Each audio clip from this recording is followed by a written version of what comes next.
Del Evangelio según San Marcos. En aquel tiempo los discípulos de Juan y los fariseos estaban de ayuno.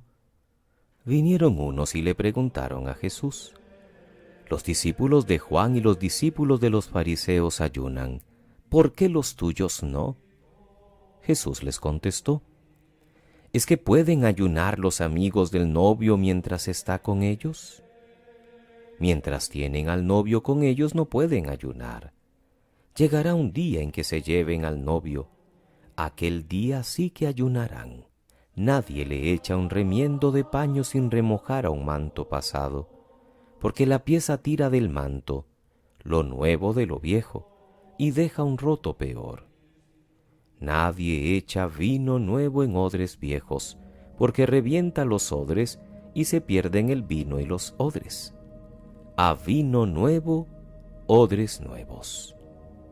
Palabra del Señor. Gloria a ti, Señor Jesús. Es lunes 17 de enero, queridos hermanos.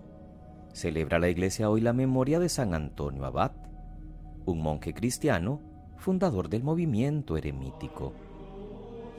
El relato de su vida presenta la figura de un hombre que crece en santidad y se convierte en modelo de piedad cristiana.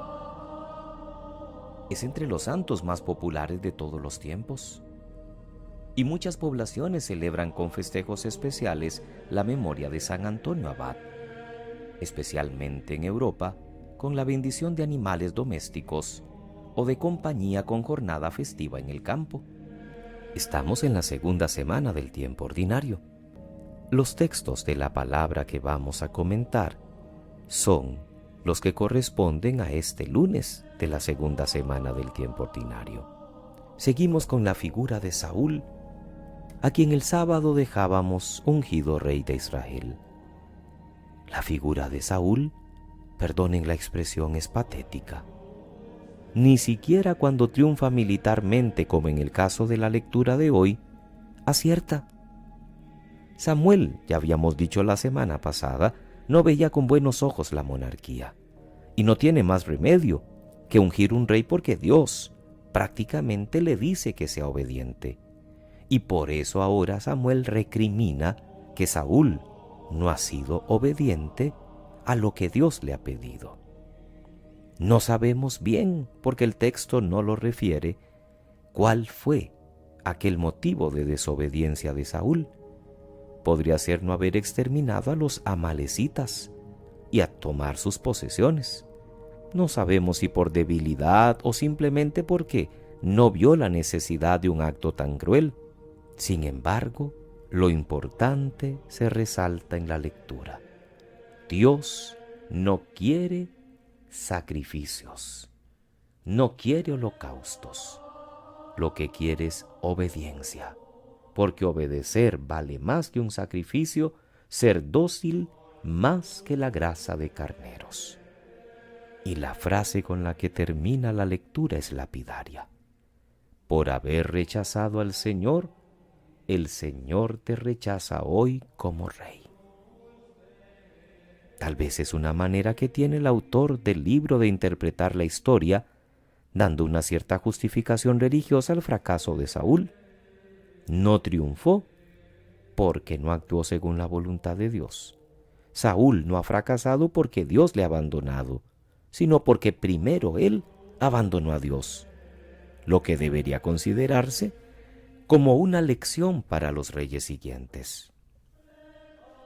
Saúl, con sus defectos, inseguridades, desconfianzas y depresiones, hubiera podido ser mejor rey si alguien le hubiera ayudado.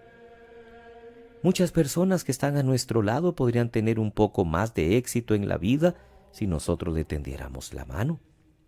Si no estuviéramos siempre prontos para criticarles, más bien para comprenderles y ayudarles. Sí, cada uno es responsable de sus actos, es cierto.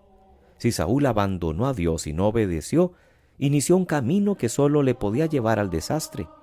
Y lo mismo nos puede pasar a nosotros. Pero siempre hay un factor que puede resultar decisivo: la ayuda fraterna. También podríamos aplicarnos la otra lección del profeta. Somos verdaderos cristianos, no tanto cuando ofrecemos cosas concretas o realizamos actos externos, una oración, un ayuno, una donación, sino cuando vivimos conforme a la voluntad de Dios. Cuando no nos conformamos con ofrecerle algo externo, sino nuestra propia existencia y la obediencia a su palabra. Un acto concreto dura poco, la obediencia 24 horas al día. El texto de Marcos en el capítulo 2 que corresponde a este día nos relata el tercer motivo de enfrentamiento de Jesús con los fariseos. Después del perdón de los pecados, del paralítico al que Jesús cura, de la elección de un publicano que invita a Jesús a comer a su casa, ahora el por qué los discípulos de Jesús no ayunan. Los argumentos suelen ser más bien flojos, pero muestran la oposición creciente de los enemigos de Jesús. Los judíos ayunaban un par de veces por semana, normalmente lunes y jueves, dando a esta práctica un tono de espera mesiánica. También el ayuno del Bautista y sus discípulos apuntaba a la preparación de la venida del Mesías. Pero ahora que ya ha llegado, Jesús les dice que no tiene sentido darle tanta importancia al ayuno. Y unas cuantas comparaciones sencillas y profundas retratan quién es Jesús. Él es el novio, y por tanto mientras esté el novio, ¿para qué hacer ayuno si los discípulos deben estar de fiesta? Cuando el novio no esté, entonces se puede ayunar. Él es la novedad. Él es el paño nuevo. Por eso el paño viejo ya no sirve. Los odres viejos estropean el vino nuevo, y el vino nuevo los odres viejos. Por eso, a vino nuevo, odres nuevos, para que cuando fermenten, aguanten el fermento y no terminen perdiéndose odres y vino. Los judíos tienen que entender que han llegado los tiempos nuevos y adecuarse a ellos. El vino nuevo es el Evangelio de Jesús, los odres viejos, la institución judía y, sobre todo, la mentalidad de algunos. Pero los tiempos mesiánicos exigen la incomodidad del cambio y la novedad. Los odres nuevos son la mentalidad nueva, el corazón nuevo. ¿Cuánto costó a Pedro y a los apóstoles aceptar el vino nuevo hasta que lograron liberarse de su formación anterior y aceptar la mentalidad de Cristo por la acción del Espíritu?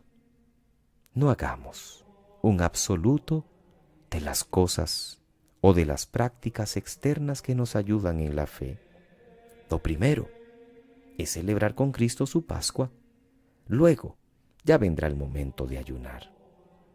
El ayuno no debe disminuir el tono festivo de alegría, de celebración nupcial de los cristianos con Cristo, que es el novio. El cristianismo es fiesta y es comunión.